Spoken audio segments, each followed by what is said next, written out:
With much of the international community turned against him, Syrian President Bashar al-Assad is seeking help from BRICS, the Forum of Emerging Economic Powers. BRICS, that's Brazil, Russia, India, China, and the host nation, South Africa, are meeting this week. They began gathering after the global financial crisis in 2008 and are now flirting with the idea of forming an alternative to the World Bank. 2 years into a civil war with armed rebels, al-Assad sent a letter to their international summit.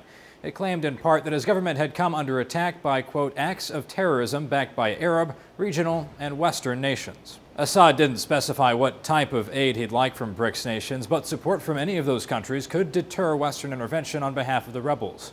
BRICS members had no initial response Wednesday. Syria's conflict began in March 2011 when Assad cracked down on protesters. In the time since, clashes have led to more than 70,000 deaths in the country. For Syria's rebels, the U.S., Britain, and France have been eager to provide supplies. But not military aid, and action from the United Nations has consistently been blocked by Russia, a tepid ally for Assad. The president's letter to BRICS also denounces the Arab League, a group of Middle Eastern nations that snubbed the Syrian government this week when it gave the country's seat to opposition leader Moaz al-Khatib. Assad says the league is accepting, quote, tainted oil and money. Al-Khatib himself has been frustrated with the lack of aid for rebels from Western powers. He actually resigned as head of the rebellion's Syrian National Coalition this week, saying Europe and America's lack of military aid in the conflict is telling Assad, do what you want. For Newsy, I'm Zach Toombs. Multiple sources, a broader view.